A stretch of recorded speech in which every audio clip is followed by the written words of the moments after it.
ഈ ദൂരപരിധി ലംഘിച്ചുകൊണ്ടുള്ള ബാങ്ക് വിളിയെ വിമർശനാത്മകമായ രീതിയിൽ വളരെ കടുത്ത രീതിയിൽ തന്നെ വിമർശിക്കുന്നതായി ഞാൻ പലപ്പോഴും കേട്ടിട്ടുണ്ട്. ശരിക്കും ഈ ബാങ്ക് വിളിയിൽ എന്താണ്? ബാങ്ക് വിളിനെ വിമർശിക്കാനുള്ള കാരണം എന്ന് പറയുന്നത് വിശ്വാസികളുടെ മറ്റൊരു നിലപാടാണ്.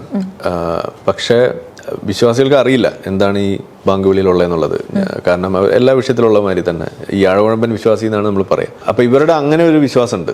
അത് ഇസ്ലാം ഭയങ്കരമായ ഒരു അന്യമത ബഹുമാനം കൊടുക്കുന്ന ഒരു മതമാണ് എന്നുള്ള ഒരു ധാരണ അത് അവർക്കുണ്ട്.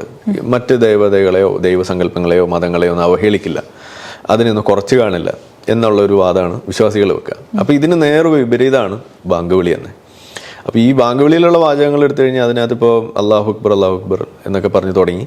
അപ്പൊ ഇതിൽ ലാ ഇലാഹ ഇല്ലല്ലാഹ്, അഷ്ഹദു ലാ ഇലാഹ ഇല്ലല്ലാഹ് എന്നൊക്കെ പറയുമ്പോൾ ഇതിലെന്താ പറയുന്നത്? അല്ലാഹു അല്ലാതെ ഒരു വേറെ ദൈവം ഇല്ല എന്നാണ് ഈ പറഞ്ഞു വെക്കുന്നത്. അപ്പോൾ അവിടെ സ്വാഭാവികമായിട്ടും വരുന്ന ചോദ്യമുണ്ട്. അപ്പോൾ രാമനും കൃഷ്ണനും പിന്നെ മറ്റേ യഹോവയൊക്കെ പിന്നെ മാങ്ങ മറിക്കാൻ പോകുന്നു ചോദിക്കുന്ന അവിടെയാണ്. ഇതൊക്കെ അവിടെ പോയി. അപ്പോൾ നമ്മളെന്താ ഒരു മതസൗഹാർദ്ദം അല്ലെങ്കിൽ അന്യമതങ്ങളെ അവഹേളിക്കില്ല എന്നൊരു നിലപാടുണ്ടെങ്കിൽ നിങ്ങൾ ഏറ്റവും മിനിമം പറയേണ്ടത് എന്താണ്? കുറെ ദൈവം ഉണ്ടായാലും ഒരെണ്ണം നമ്മുടെയാണ് എന്ന് പറയാം, അല്ലെങ്കിൽ നമ്മുടെ ദൈവം ഇന്നതാണ് എന്ന് വേണേൽ പറയാം.